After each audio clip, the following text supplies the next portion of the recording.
lintasi garis khatulistiwa.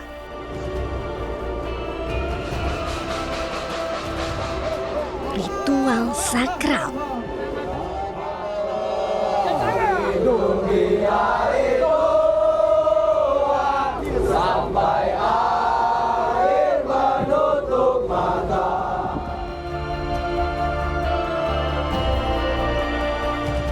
Wastra Nusantara. Dengung warisan budaya tak benda. Rekam cagar budaya. Sekeping Eropa di belantara Sumatera. Bersama Minanti Rohanta dan Nada Putih berkarakter, beradat, berbudaya. Inilah Jejak Jalur Rempah Riau.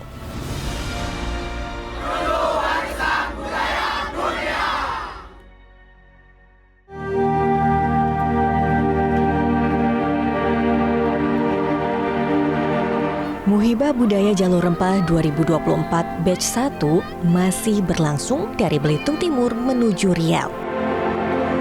Pelayaran kami lalui selama 4 hari di perairan Selat Malaka dengan titik berlabuh di Dumai.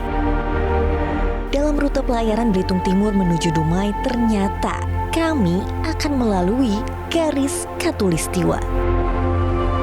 Inilah momen bersejarah bagi pelaut dengan ritual sakral mandi khatulistiwa. Kami pun tidak pernah tahu hari apa, di jam berapa mandi khatulistiwa akan dilakukan. Ternyata 14 Juni 2024, tepat pukul 5 pagi, suara gemuruh membangunkan kami untuk segera berkumpul di geladak kapal.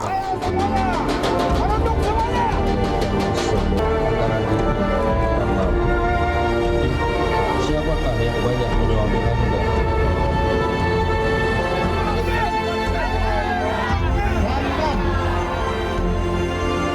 Selanjutnya, suara nafas. Kapela sudah dimandikan. Lanjutkan. Sama-sama. Nama baptis. Kanopus. Nama baptis Kanopus.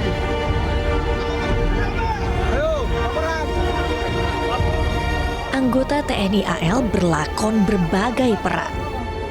Laskar Rempah beserta undangan dalam Muhibah Budaya Jalur Rempah dianggap orang-orang darat yang masih memiliki tubuh dan jiwa yang kotor, sehingga harus disucikan.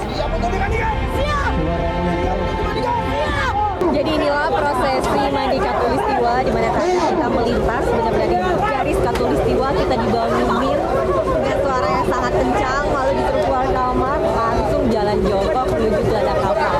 Lalu kita disiram dengan air dan ini adalah prosesi mandi atau disucikan mandi khatulistiwa, dan kita harus menghadap Dewa Neptunus untuk melaporkan kalau kita sudah dibaptis istilahnya dan diberikan nama dengan air kembang, lapor, lalu kita minum air ramuan, dan ini prosesi masih terus berjalan. Usai mandi khatulistiwa, saya pun penasaran terkait dengan ritual sakral ini. Itu sebenarnya suatu tradisi bagi para pemula atau pelaut-pelaut muda seluruh dunia yang dilaksanakan pada saat pertama kali melewati garis khatulistiwa supaya menimbulkan kebanggaan terhadap profesi sebagai pelaut. Tradisinya sama, perangkatnya sama, dikisahkan Dewa Neptunus adalah Guardian of Seven Seas, penguasa 7 samudra, yang mempunyai istri bernama Dewi Ampitri dan punggawa bernama Dewi John. Itu bertugas untuk mensucikan para pelaut muda itu untuk mendapatkan keselamatan dalam berlayar. Ada lagi yang menarik, kan Iya. ada istilah dibaptis gitu Pak, ada namanya.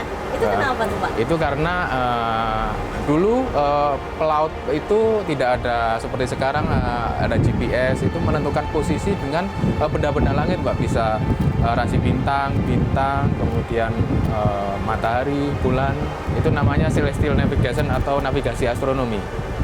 Jadi Gitu. nama-nama baptis itu adalah nama-nama Benda-benda langit. Ragam kegiatan pun kami lakukan di Geladak KRI Dewa Ruci. Kapal tanpa layar bukan Dewa Ruci namanya.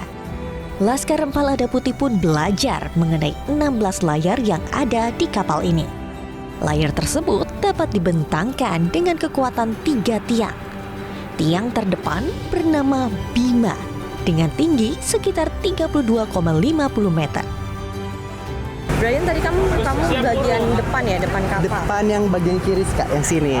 Itu kamu belajar apa tadi? Kebetulan tadi kan belajar tentang cara untuk melakukan isi ini kan ya layarnya sih Kak. Karena kan nanti itu depan, jadi menyesuaikan dengan si mata itu anginnya gitu.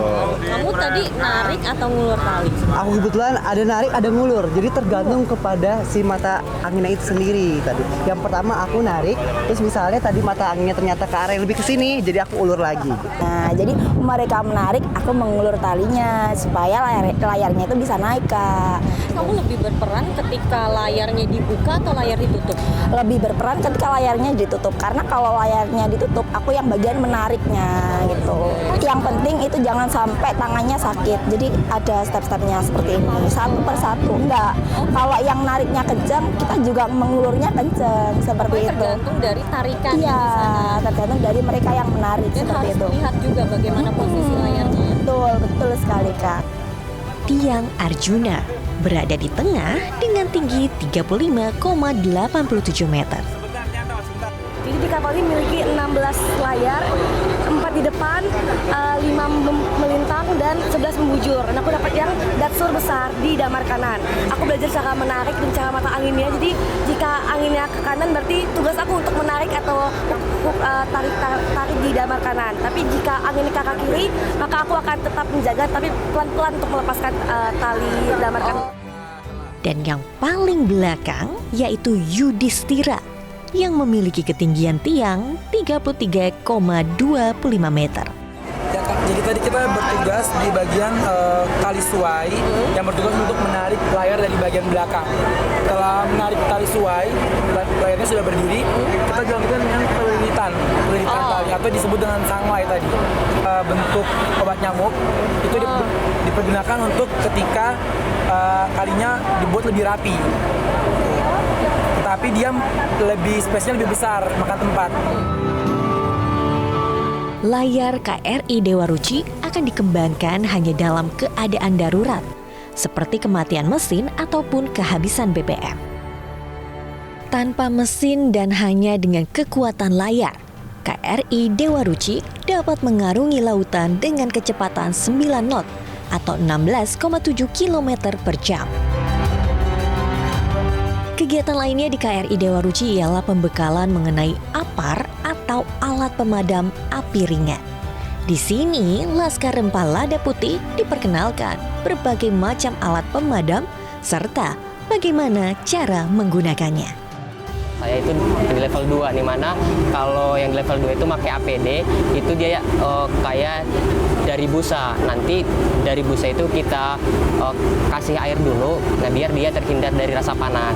Oke, jadi kalau tadi saya menggunakan APD atau alat pelindung diri itu untuk bagian ketiga atau udah bagian terakhir lah ya, untuk penyelamatan terakhir itu menggunakan pakaian berwarna putih ya seperti aluminium, jadi itu akan sangat-sangat safety untuk kita gunakan sebagai pelindung terakhir. Lebih dikatakan sebagai tahan api. Kalau yang level sebelumnya itu tahan panas. Nah, yang kita perhatikan itu dari handle terlebih dahulu, cara pemegangan handle di atas itu jangan dua tangan, tapi satu tangan saja yang di bagian bawah. Setelah itu diperhatikan saddle-nya, apakah masih di dalam Alphard itu terdapat saddle atau tidak. Kalau misalkan di Alphard itu tidak terdapat saddle, berarti isi dari Alphard tersebut tidak penuh. Tak terasa ini merupakan hari terakhir pelayaran Laskar Rempah Lada Putih bersama KRI Dewa Ruci. Sebelum bersandar di Dumai, Laskar Rempah ikut membersihkan kapal bersama anggota TNI AL. Malam terakhir, kami melaksanakan malam inaugurasi. Laskar Rempah Lada Putih menampilkan seluruh kekreativitasannya dalam balutan kesenian. Tak hanya Laskar Rempah saja, anggota TNI beserta undangan pun turut berpartisipasi.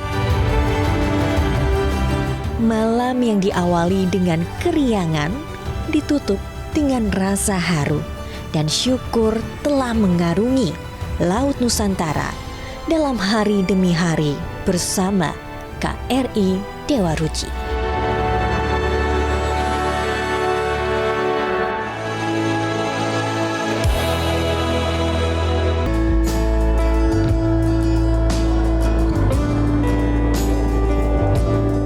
Setelah 4 hari 3 malam berlayar dengan KRI Dewa Ruci, akhirnya sampailah kami di kota idaman Dumai, Provinsi Riau. Tari persembahan khas Riau pun menyambut Muhibah Budaya Jalur Rempah. Tarian Melayu ini bernama Tari Makan Sirih yang dipersembahkan untuk menghormati tamu. Gerakan penghormatan itu terlihat ketika penari menunduk, merapatkan telapak tangan dan membawa tepak atau kotak berisi sirih. Penari ini menggunakan pakaian tradisional, yakni baju kurung teluk belanga, mahkota dengan hiasan dan aksesoris, serta kain songket. Usai penyambutan, kami ke pusat kota untuk melihat wastra dan kriya khas Dumai. Pertama-tama, yang menarik perhatian saya adalah layang-layang Kuau Raja Tebu Isi. Asal-usul layang ini diambil dari nama burung Kuau Raja di Sumatera. Layang-layang ini merupakan warisan budaya tak benda dari Dumai yang dikeluarkan oleh Kementerian Pendidikan, Kebudayaan, Riset dan Teknologi pada 25 Oktober 2023. Nah, layang kita uniknya apa, Bu? Kita layang lain nggak pakai kepala, ini kita pakai. Ini namanya apa? Mahkota. Terbuat dari apa ini, Pak? Ini terbuat rotan, ini benang wol, sudah ini benang emasnya. Ini ukirannya ukiran Riau Pesisir. Oh, jadi ini khas dari Riau Pesisir. Karena kita ambil motif-motifnya bukan dari tumbuh-tumbuhan yang ada di Riau Pesisir, seperti daun pakis. Ini daun pakis. Daun pakis. Ini bunga raya. Di sininya bunga matahari. Kita ini bisa pakai plastik, bisa pakai kertas minyak, bisa pakai parasut. Ini parasut. Ini agar supaya lebih awet lagi, Bu. Kan itu, dia lebih awet lagi. Cara melihatnya, Bu, dia burung, kita balikkan. Ini pas kuau itu lagi mengembangkan sayapnya. Jadi seperti ini baru terlihat. Baru terlihat. Jadi ini kepalanya kuau itu biasanya kalau dia ngembangkan sayap kan kepalanya ke bawah. Proses pembuatan layang-layang ini bisa memakan waktu 1 hingga 2 bulan. Waktu akan tersita untuk tebuk isi atau melubangi kertas dengan ragam motif, lalu diisi dengan kertas berwarna. Ukuran layang-layang pun ternyata bisa mencapai 1,5 meter loh, travelers. Selain layang-layang, ragam jajaran kuliner khas Dumai pun menarik perhatian saya. Ini adalah cemilan atau makanan ringan khas Riau, namanya lempeng sagu. Terbuat hanya dari 3 bahan saja ya, Bu? Sagu, kelapa, garam. Air garam. Oh. Dan cara masaknya cukup unik ya, Bu? Harus ditekan. Ya, kalau nggak nyatu dia. Oh. Apa dia kalau nggak ditekan? Dan tidak boleh lama-lama juga ya, Bu ya? Ya. Pokoknya kalau ada lagi kuning, agak kuning itu masak ya. Dan makannya harus dengan sambal teri. Ya, sambal ikan teri. Bisa juga pakai gula pasir. Oh, oke, tapi itu ya, Bu, pilihannya. Rasanya manis. Kalau ini kan rasanya sambal. Makanan khas Melayu ini biasa disajikan untuk sarapan. Dan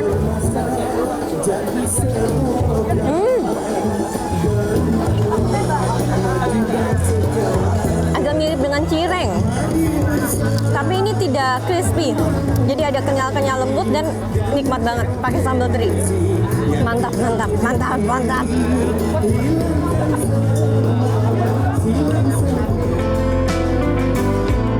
Dumai memiliki wastra nan cantik. Kain batik ini memiliki pola bergaris memanjang seperti motif bakau. Sedangkan yang paling khas dan cantik yaitu songket. Karena Dumai dulu itu adalah bagian dari wilayah Siak. Produk-produk di dalam arus pelayaran dan perdagangan itu ada salah satunya tenun Siak.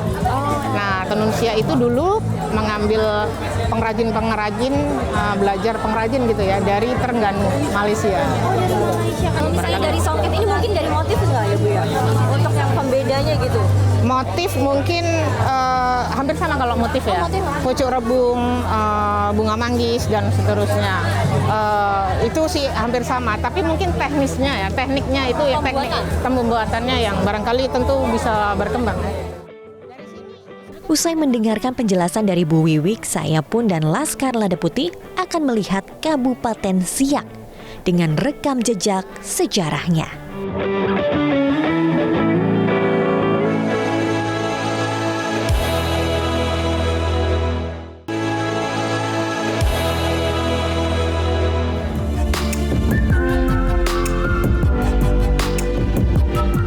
Ini adalah Sungai Siak atau Sungai Jantan, sebuah jalur niaga terpenting pada masa lampau dengan kapal-kapal bermuatan komoditas berharga.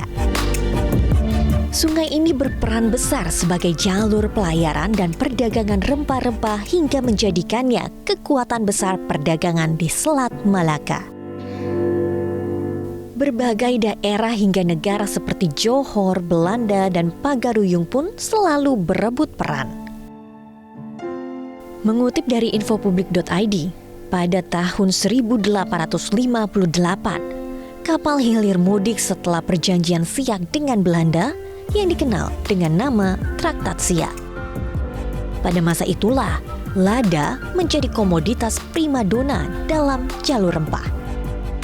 Hingga saat ini, Sungai Siak masih menjadi salah satu jalur tersibuk di timur Sumatera. Tak jauh dari tepi sungai masih berdiri kokoh Istana Matahari Timur atau Istana Siak Sri Indapura. Pada 3 Maret 2004, istana ini ditetapkan sebagai cagar budaya. Istana ini menjadi sebuah bukti otentik adanya hubungan antara Siak dengan negara-negara lainnya. Kerajaan Siak berdiri lebih dari 2 abad, yakni 1723 hingga 1946, yang memiliki cerita panjang dengan Johor. Selain itu, furnitur di dalam Istana Siak diyakini sebagai bukti otentik adanya hubungan antara Siak dan juga Eropa. Jadi gaya arsitektur di Istana Siak ini adalah gabungan dari Melayu, Arab, dan juga Eropa. Wow. Kemewahan istana menjadi bukti lain terkait industri yang masuk ke Siak dari belahan dunia barat. Pak, ini kan saya masuk ke Istana Siak langsung melihat raja nih gitu. Iya, ini betul. sebenarnya ruangan apa, Pak? Ini ruangan suatu raja ngumpul dengan datuk-datuk kerajaan Siak. Ini rapat, suasana rapat. Suasana rapatnya seperti ini, Mbak. Ada juga peninggalan zaman dulu seperti meriam. Itu senjata yang digunakan kerajaan Iya, Siak. senjata. Ada juga senjata rampasan juga, Mbak. Ini adalah tempat kerjanya Sultan. Tempat kerjaan Sultannya. Bukan rumah. Bukan rumah. Kalau rumahnya ada di sebelah kanan, atau disebut rumah peraduan atau disebut dengan Istana Peraduan. Istana Peraduan itu adalah rumahnya raja. Rumahnya raja. Seperti ruang makan. Ini ruangan makan Sultan yang koleksinya terbuat dari kristal.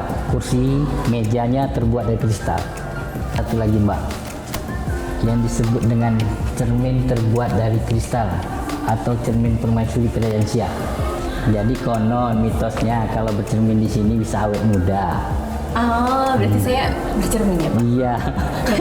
Awet muda. Oke. Tapi saya lihat di sini banyak kaca ya, Pak. Emang dari dahulu Kalau dulu Mbak, kaca ini salah satu untuk alat pembantu cahaya. Jadi Mbak dihidupkan lampunya, jadi untuk menerangkan sebuah ruangan tadi dengan pantulan cahaya kaca ini tadi.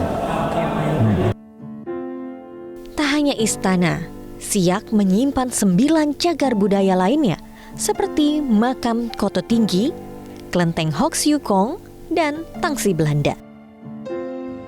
Makam Koto Tinggi merupakan komplek makam-makam Raja Siak seperti Sultan Syarif Hasim. Selanjutnya, kelenteng Hoksyukong yang dibangun pada 1898. Pada masa Sultan Syarif Qasim II, Kesultanan Siak mengundang masyarakat Tionghoa bermukim dan mengajarkan cara berdagang pada masyarakat Siak. Sebagai apresiasinya, Sultan mengizinkan pembangunan tempat beribadah sesuai kepercayaan mereka.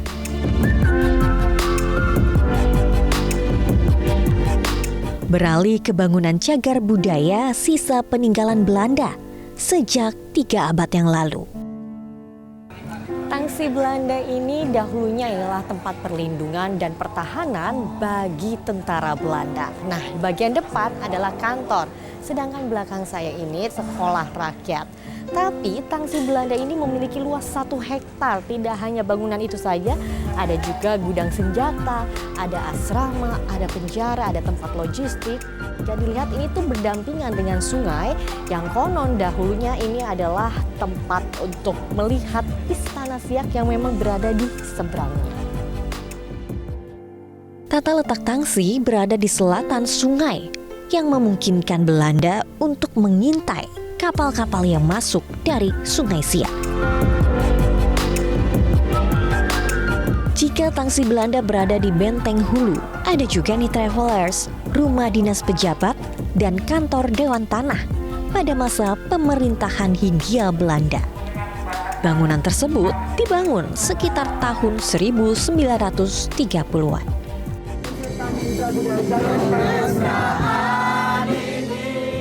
Jejak jalur rempah yang tertinggal di Dumai dan Siak menjadi sebuah perjalanan yang harus digemakan menuju warisan budaya dunia ke UNESCO.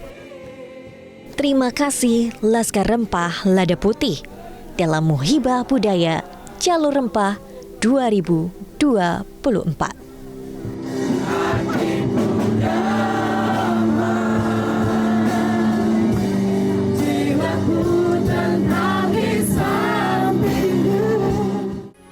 Metro TV.